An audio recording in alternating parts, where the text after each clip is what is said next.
was born at Coney Island Hospital on the fly. My mother was in a cab. You know, get more Brooklyn than that. And I was raised in Marine Park. Pretty poor. You know, when I look back at it now. My mother was a divorced mom, single mom, like everybody's mom was in the 70s, right? Grew up in a very small apartment, 2-room, one living room, bedroom, and a kitchen. Slept with my brother till I was 20. Back then, you listened to the radio, WPLJ, that was the rock radio, you know, and listened to it all day. I met this kid, Sean, in school, befriended him, and he was a big Kiss fan. You know, Kiss. These guys are horrible, they puke on stage, and I was like, well, what do you like, you know? I said, well, I like Elton John, I like this, I like that. I like this song I heard on the radio recently called Rock and Roll All Night, Party Every Day. It was just Kiss, you idiot. I discovered I was a Kiss fan, you know. I went to his house. Oh, his room was great, man. I mean, his mother just let him do whatever he wanted. You know, they used to shoot BB guns into the wall. They had posters of Alice Cooper everywhere, Kiss. And within minutes, we had Kiss Alive went on, and we were playing broomsticks, so we had talcum powder out, like, Kiss, you know. I had Banaka. We used to light the Banaka. You know, growing up in the 70s as a kid, I was addicted to horror movies. I mean, I think we all were back then. Creature features and all those gothic horror movies from the early 60s and Night of the Living Dead and all that stuff. And then the first song I ever heard from Black Sabbath was Black Sabbath, the song Black Sabbath. And that was just like all of that incarnated into music. You know, I was like horrified when I heard the first 3 notes. It was so powerful, and so deadly sounding. And it changed me forever. It made my idea of what was heavy completely changed. You know, that's what really set me on, you know, the path. I could see nothing else. The first time I met Pete Steele was years before that. Carnivore, the drummer of Carnivore, Louis Beto from Carnivore, the drummer, grew up with my brother. They were all 5 years older than us. Peter was 5 years older than us. My brother went to school with Louis. Louis was in my house all the time, every day. He heard me on my TV. And Louis was like, wow, Peter, your little brother's getting really good. So I guess Stan, or whoever was in Carnivore at the time, left. I should take you down and meet Pete Steele. Maybe you try out for Carnivore. I was like 14 years. I was this little skinny kid. You know? I weighed like maybe 90 pounds wet. He was like, come meet Peter. So I was like, okay. I went down to one of their shows to meet Peter. And this is when they were wearing all the fur outfits with the, you know, the shoulder pads. And he was 90 feet tall, you know, and he walked up to me and goes, hey, this is Peter. This is Peter's little brother, Kenny. I was like, and he just looked down at me, perplexed. And he went, you got a Marshall stack? I went, you got to work out. And he walked away. What's it?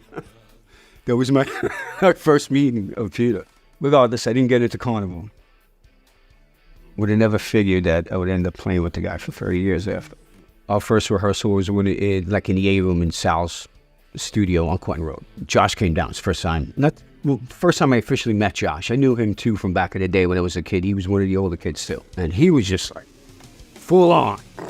Hair and everything right off the bat, you know. I remember it was quite chaotic, and I just improvised, lead-wise. Well, first show we did, I think we played a Saturday night. All we had was the first record, right? So it was Slow, Deep, and Hard, which was 70 minutes of either 100 beats a second or, you know, 1 beat per minute dirge, you know. And we proceeded to play the whole record. You know, and who showed up? Carnival fans. During the show, we played a Carnival cover. And the whole audience broke out into a huge fight. And they all ran outside of Lemoore, and they were all fighting in front of Lemoore, and the whole club was empty. So we had like 40 minutes left of playing with 2 people in the audience. That was the first show. Peter was unique. You know, we were all wanted to be rock stars. Everybody in the neighborhood. Everybody's been putting all this effort into that. Peter didn't give a shit about that. He just wanted to play music, make records, and with the least amount of effort and not leave home. He didn't want to leave Brooklyn. We always talk about this, the type of black cloud. No, he truly is one. At that time, Peter was very much, you know, he'd lock himself in the basement and he had his keyboard and his guitar. Peter was getting tired of just screaming, you know. We were already dabbling with melody, you know, from So Deep and Hard on, certain things, whoa, whoa, whoa, whoa, whoa, whoa, things like that, you know. It's way harder to write a melody than just to scream your head off, you know, and we wanted to expand, you know, and start getting some melodic qualities to the band and bring it to another level. A lot of it was, much of it was pre-written. I didn't realize what it was. That's the honest answer is I didn't realize that it was going to be, any way groundbreaking or anything like that. It was a long period, about a year. The album was done. It was delivered. It hit the streets. And we were dead in the water when we were doing it. It took us at least a year. I think the album was out a year before we even went on the road, before we could convince Peter to go on the road. And at that point, we took off in a bus and we just played small clubs across America. I had the greatest time of our lives. And it was always the feeling of, okay, this is it. The last hurrah. This band is over after this. He's never going to get on the bus again, whatever. It's going to be another disaster. And then we got a call from 9 Inch Nails. Right. So Trent liked the band. He cited the first record as some of his influences and asked us to come out and open up for 9 Inch Nails for 2 weeks, the first 2 weeks of their tour on the West Coast. We jumped in a truck and van and drove straight from Brooklyn right to Seattle. It would prove that Typo could basically open up for any band. We'd have a song that could fit in with any band, except 9 Inch Nails at the height of their, where they were hot, Oh my God, we got shit thrown at us every night. They hated us. We were doing metal.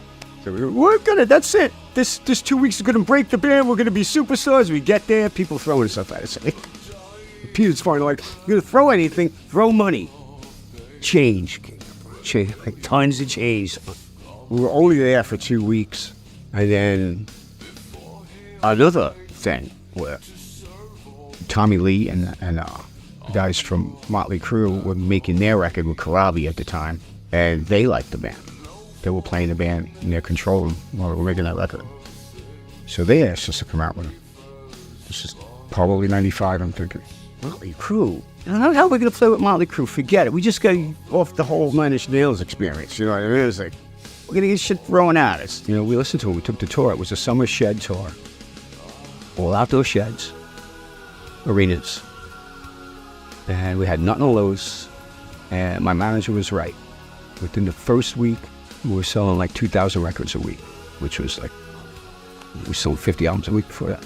That's what started the ball. Motley Crue. Christian Wu was the first one that really broke as a radio single. But Black Number One, previous to that, that was the first release, right? I believe. And that was on Headbangers Ball. At that time, we were getting the airplay on Headbangers Ball. So if you're playing heavy music, you on Beavis and Butthead, the Headbangers Ball. So Black Number One was getting some regular rotation with that. And at that time, your career was being judged and christened or allowed by 2 cartoon characters named Beavis and Butthead. If they liked you, you were in. If they went, your career was over. A lot of bands, they were out of there. Of course, Beavis and Butthead, which is scary, but they liked Black Number One. So that started the radio ball going, singing Black Number One, doing the whole, that was the first time, me and Peter were doing kind of duet stuff with Hey Pete, which was one of my other favorite moments. That kind of started it, with me and him go back and forth, and then Black Number One really solidified it, It was really a lot of fun. Discovered, because I was not a singer. Up to that point, I just played guitar, It just happened to be that, my voice complimented him. He had this deep baritone, I had the opposite. There was always tension between Peter and Josh, and points me and Josh. It's difficult to live together, man. Especially with 4 strong personalities, they all want their way. Everybody's trying to make a name and a mark for themselves, Everybody's in competition with each other. I guess that's part of what makes it good, too. Makes it work. Well, unfortunately, in the October Rust period, drugs came involved. That started a downhill spiral for both me and Peter. Me more rapidly than him. So, coming off of all that, the album didn't sell as many as they wanted. They wanted us to sell 80 million records. We didn't, It eventually went flat. I kind of trying to push the direction of the band to a more realistic approach. It has more realism. All right, enough with the vampires. Enough with the romantic candlelight. Let's talk about the truth. Like we did in So Deep and Hard. Let's go back to that. So that's what the album was about. It was about, addiction, death. Peter just lost his father. We're all addicted to something. Darker Times, Darker Record. It's hard to listen to. It was very, very challenging. It was hard to get Peter to work a full day. He would disappear a lot. By then, all those elements just got worse. By the time Life Is Killing Me was like pulling teeth, this album's killing me. Took forever. Most of it developed, all of it developed now all of it had to be developed in the rehearsal studio. He would come down with no riffs, just a lot of booze, wine, and his bass. And we had to basically work the album live together, The last show was at Harpo's in Detroit in 2009, Halloween night. We didn't know it was the last show, of course. We all got in the bus, went home right after that. We sang songs and partied all the way to Brooklyn, had a great time. Just not knowing that was going to be the last time. You're chasing a bone, for 40 years of your life, You're chasing the same carrot. Same dangling carrot, You get tired of it. Him dying like that was, earth-shattering. So, I guess, for a good long time I lost the desire to keep chasing it. I call it chasing the ghost. People become casualties of it. Peter was a casualty of me. If we didn't talk him into leaving Brooklyn, he would have never died like that. He would have never died that young. I don't think so. He was a very complicated person, so I can't, it's not going to be in one statement. You can't, break him down into anything concise. But he was another one. He was chasing the ghost, too, I think in the end, essentially, he was lonely. I think the band, in the end, has substance, it's unique. And I think new generations are discovering it, and they do. And hopefully, we made something that's going to last. A couple more generations and transcend. It's transcending. I miss the tour, the playing every night with my friends, playing music with my friends every night and getting off stage and dying laughing every night till 2 in the morning. That's what I miss. Most important thing is my wife and my daughters and maintaining musical integrity and doing what I want to do musically. Not selling any more pieces of myself away and leaving my legacy, whatever my legacy is going to be. I'm going to keep working on that till the day I freaking croak. I hope that my legacy will be one of honesty, in the writing, in the music itself. But to me, that's the most rewarding thing. I mean, the one thing about Type O fans, either you hate us or, they're crazy about us. All this dark stuff we wrote about, and a lot of funny stuff. We're a healing element in their lives. When people talk to you, and the fans, they're honest. I mean, they mean a positive thing when they speak about the band and how it influenced them. So to be a healing factor in their lives is a rewarding thing.